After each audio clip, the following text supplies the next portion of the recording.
Immunology Insights, Basics and Beyond, Chapter 13, Cytokines and Chemokines. Marcello here. Welcome back to Immunology Insights, Basics and Beyond. In our last chapter, we explored the various types of antibodies and their role in the immune response. Today, we turn our attention to the molecules that orchestrate the communication between immune cells, cytokines and chemokines. These signaling proteins are essential for coordinating the immune response, ensuring that the right cells are activated at the right time and place. So let's talk science. To introduce cytokines and chemokines, they are small proteins secreted by immune cells that act as messengers, facilitating communication between cells to regulate the immune response. While they share similar roles, cytokines and chemokines have distinct functions. Cytokines are involved in a wide range of immune processes, including cell activation, differentiation, and inflammation. Chemokines, a subset of cytokines, primarily direct the migration of immune cells to sites of infection or injury. These signaling molecules are critical for both innate and adaptive immunity, influencing everything from the initial detection of a pathogen to the resolution of inflammation after an immune response. These signaling molecules are released under certain circumstances, such as antigen recognition, cell-cell communication, and danger signals. They bind to specific receptors on a cell surface, more on that in our next chapter, triggering signaling cascades that result in specific cell reactions and behaviors or serve as guiding immune cells along chemical gradients to sites of infection or injury. Cytokines are the immune system's commanders.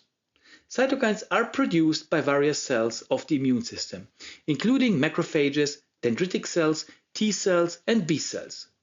They act in an autocrine, paracrine, or endocrine manner, meaning that they can affect the cells that produce them, nearby cells, or even distant cells in the body. Cytokines can be broadly classified into several categories based on their functions. First, we have pro-inflammatory cytokines.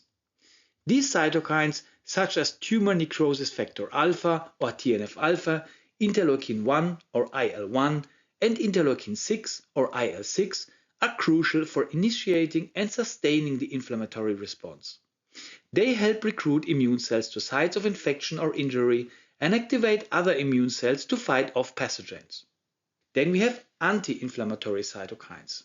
They prevent excessive inflammation. The immune system also produces anti-inflammatory cytokines like interleukin-10 or IL-10 and transforming growth factor beta or TGF-beta. These cytokines help to regulate the immune response, promoting the resolution of inflammation and preventing tissue damage.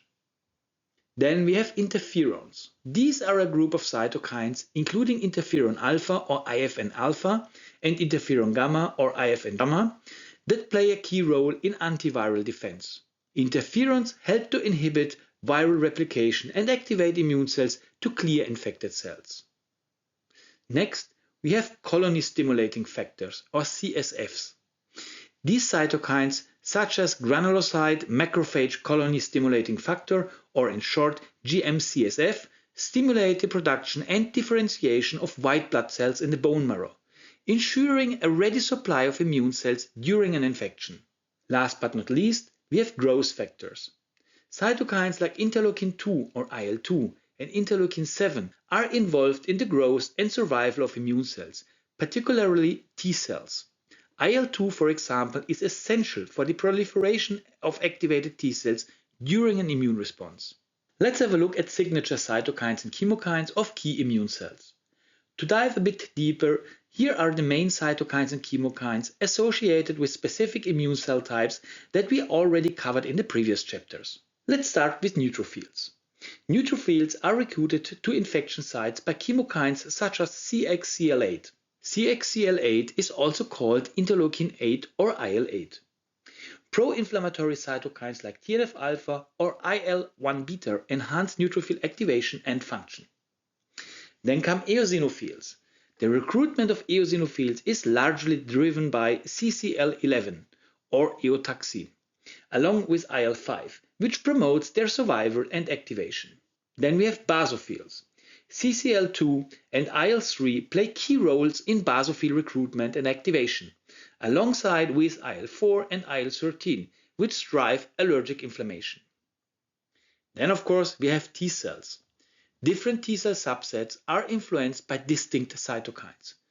Th1 cells or T helper cells type 1 respond to interferon gamma, IL-12 and produce TNF alpha and interferon gamma to promote macrophage activation.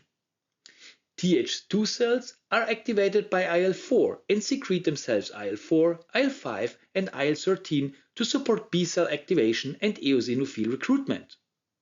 And then we have Th17 cells, differentiated by IL-6, IL-23 and TGF-beta, producing IL-17 and IL-22 to recruit neutrophils. B cells rely on CXCL13 for migration into B cell follicles. IL-4, IL-6 and BAFF, B cell activating factor, are crucial for the activation and differentiation. Dendritic cells secrete IL-12 to drive Th1 differentiation and CCL19 and CCL21 to attract naive T cells. Monocytes and macrophages are attracted to inflammation sites by CCL2. Macrophages produce IL-1 beta, TNF alpha and IL-10 to balance pro-inflammatory and anti-inflammatory responses.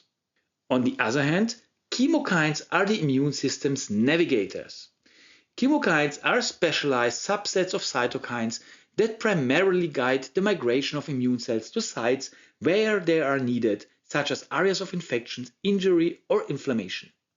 Chemokines are categorized into four main groups based on the arrangement of the cysteine residues: CXC, CC, CX3C, and C chemokines. CXC chemokines such as CXCL8 are involved in recruiting neutrophils to the sites of infection. Neutrophils are one of the first immune cells to arrive at the scene, where they begin to engulf and destroy pathogens. Then we have the CC chemokines. This group, which includes CCL2, so the monocyte chemoattractant protein 1, primarily attract monocytes, T cells, and dendritic cells. These cells play critical roles in both the innate and adaptive immune responses. Then we have finally the CX3C and C chemokines. These are less common, but they are involved in the migration of specific immune cells such as natural killer cells or NK cells and T cells to areas where they can carry out their immune functions. Chemokines bind to specific receptors on the surface of immune cells, triggering intracellular signaling pathways that guide the cells toward higher concentrations of said chemokines, a process known as chemotaxis. This mechanism ensures that immune cells arrive precisely where they are needed to fight off infections or to repair damaged tissues. Cytokines and chemokines create networks both in health and disease. The actions of cytokines and chemokines are tightly regulated, as their overproduction or dysregulation can lead to severe consequences.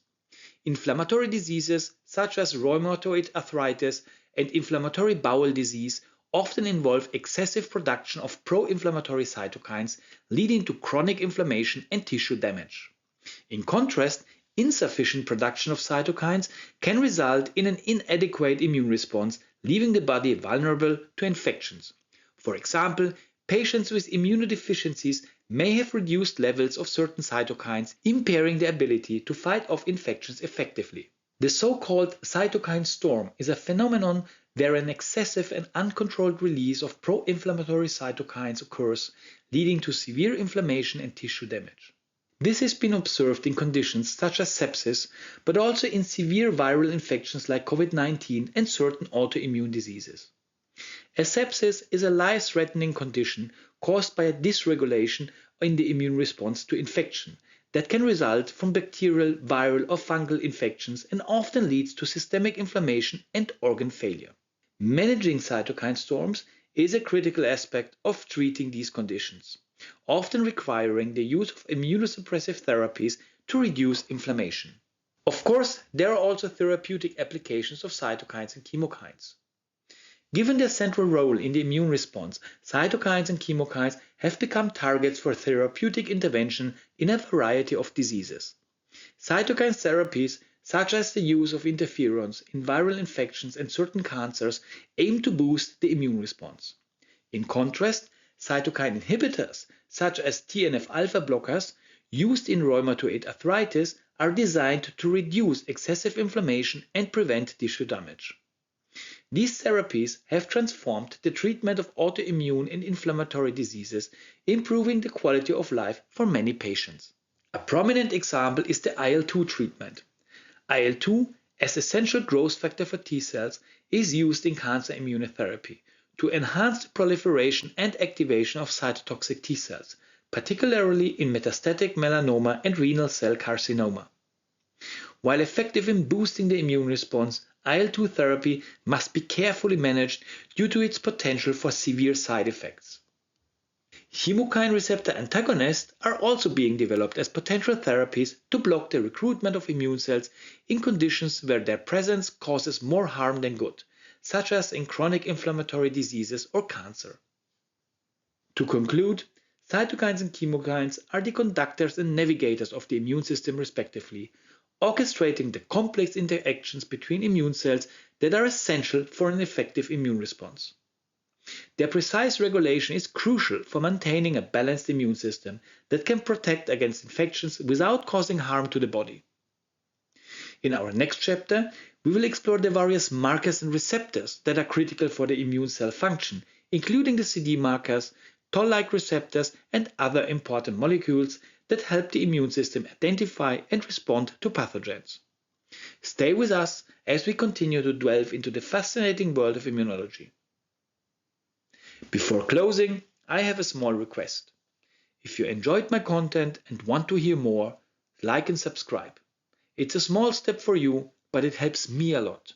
So see you next time, and thank you for listening.